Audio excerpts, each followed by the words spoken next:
He thought it was just another day, boarding a flight like everyone else. No trouble, no crime. But the moment he stepped into the airport, eyes followed him.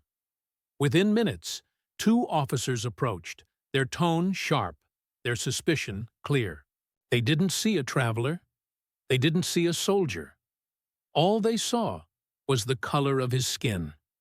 What happened next wasn't just humiliating. It would change everything. Because when the truth finally came out, the very cops who arrested him would wish they had never laid eyes on him. His name was Marcus, a decorated soldier who had served his country with honor. After months overseas, he was finally returning home, carrying nothing more than a small duffel bag and the weight of countless memories. The airport was crowded that day, families reuniting, business travelers rushing, children tugging at their parents' hands. To Marcus, it was just background noise. All he wanted was to get home, hug his mother, and finally rest. He walked confidently through the terminal, dressed in plain clothes, blending in with the crowd. But beneath his calm exterior, there was exhaustion, the kind only long deployments can bring. He wasn't expecting attention, and he certainly wasn't looking for trouble. Yet trouble seemed to find him. From the corner of his eye, he noticed two uniformed officers watching. Their gaze lingered too long, filled not with curiosity, but with judgment. Marcus had experienced those looks before. He brushed it off, focused on the boarding gate ahead. But the footsteps behind him grew louder, deliberate, and unrelenting. He adjusted his bag, unaware that in just moments, his ordinary return home would turn into a public spectacle. For Marcus, this wasn't just another trip through an airport. It was about to become a test of dignity, patience, and the harsh reality of prejudice he knew all too well. The officers quickened their pace until they were right behind him. "Sir, stop right there," one barked, loud enough for heads to turn. Marcus froze, confused. Dozens of travelers slowed their steps, watching.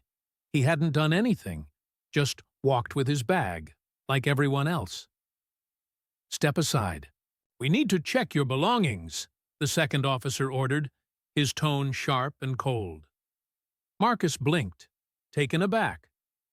"Is there a problem?" he asked calmly, his voice steady. But calmness did not matter.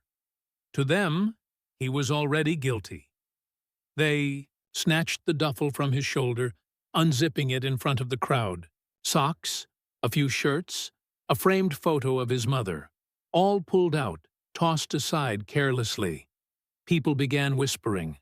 Some shook their heads, others raised their phones, recording.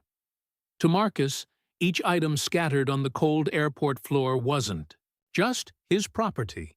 It was his dignity being stripped away. "Where are you coming from?" the taller officer demanded. "Overseas," Marcus replied. "Overseas where?" The question dripped with suspicion, as if the wrong answer would confirm their unspoken judgment. Marcus swallowed his frustration. Years of discipline taught him to keep his composure, but deep down, anger burned. Not because of the search itself, but because he knew why it was happening. Others passed freely with large suitcases, unchecked and unquestioned, yet he, carrying only a small bag, was treated like a criminal. The crowd grew restless. A mother pulled her child closer, whispering something. A businessman muttered under his breath.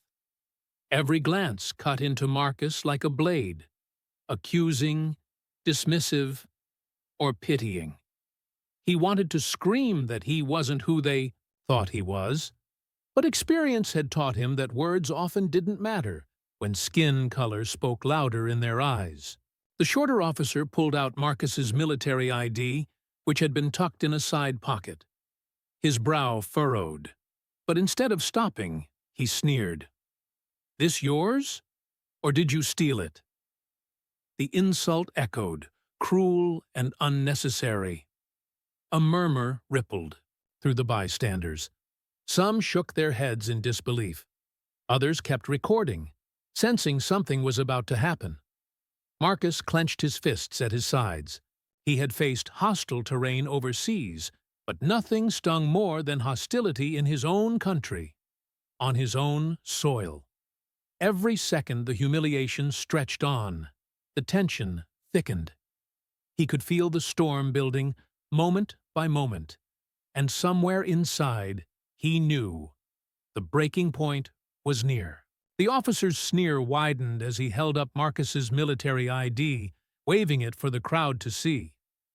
"Nice try," he mocked, "but pretending to be a soldier won't save you." Gasps erupted around them. Marcus felt his chest tighten, not from fear of violence, but from the humiliation of being branded a liar in front of dozens of strangers. Then came the moment that changed everything. A man in a suit, who had been silently observing from the edge of the crowd, stepped forward. His voice cut through the noise. "That man isn't pretending. He's Sergeant Marcus Williams, 82nd Airborne Division. I served with him." The officers froze, their expressions shifting from arrogance to disbelief. Murmurs spread through. The crowd, louder now, filled with outrage. Several people raised their phones higher, catching every second. The tension that had cornered Marcus suddenly turned, and it was no longer aimed at him. The man reached into his pocket and produced his own identification, displaying it with authority. "And I'm Captain Robert Hale. I can personally vouch for him. You've just harassed and humiliated a decorated soldier." The color drained from the officers' faces. Their authority, once so absolute, now crumbled in an instant. The crowd, once quiet and skeptical, erupted with anger. Voices, calling out words like racist, disgrace, and unbelievable. The same phones that recorded Marcus's humiliation now captured the officer's shame. Marcus stood silently, his fists unclenching, his body trembling with a mix of rage and vindication. For so long, he had borne insults in silence. But this moment wasn't about him anymore. It was about a truth being revealed in front of everyone, that no matter how much he had sacrificed for his country, to some, he was still judged only by the color of his skin. The officers scrambled to save face, stammering excuses, but the damage was already done. The crowd that once watched in silence now stood united in outrage. Travelers shouted for accountability, some demanding the officers' badges. The humiliation they had tried to force on Marcus had come full circle, exposing not only their prejudice, but the deep injustice that still lingers in places meant to serve everyone equally. Marcus bent down, calmly gathering his belongings from the floor. He didn't say a word to the officers. He didn't need to. Their shame was written across their faces, amplified by every phone pointed at them, recording proof that could never be erased. As he stood tall again, duffel on his shoulder, his presence spoke louder than anything he could have said.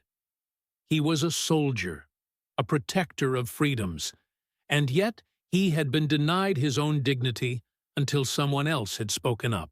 That truth cut deep. Because Marcus knew he wasn't the first, and he wouldn't be the last. He walked away, not with triumph, but with the heavy reminder that battles aren't always fought on foreign soil. Some of the hardest are fought right, here at home, against ignorance, against hate, against the blind judgment that strips a person of their humanity before they even have a chance to speak. And as the video of that moment spread beyond the walls of the airport, the question lingered in the hearts of everyone who saw it. How many more decorated heroes, Hard-working fathers, mothers, sons, and daughters must endure this same humiliation before real change takes hold. Stories like Marcus's remind us that racism isn't just history. It's happening here and now, in places we least expect. No one should have to prove their worth or identity just to be treated with basic respect. If this story moved you, share it, because silence only protects the injustice. And tell me in the comments, when will enough finally be enough? Until then, let's keep shining a light on the truth that too many try to ignore.